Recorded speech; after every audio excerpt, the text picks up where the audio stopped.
In this video, I'm going to show you how you can easily see liked videos on YouTube on an iPhone or Android.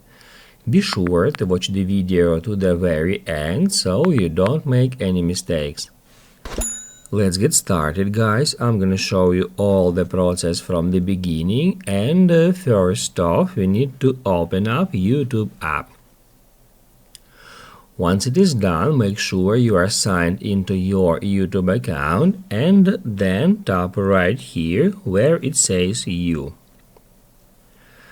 After that, right here we can easily find all our playlists. We need to tap at View All to get the list of all our playlists, and that's where we need to search for the playlist which is called Liked Videos. Once we get into it, it will show us all the videos we have ever liked on YouTube. If this video helped you out, don't forget to hit the like button.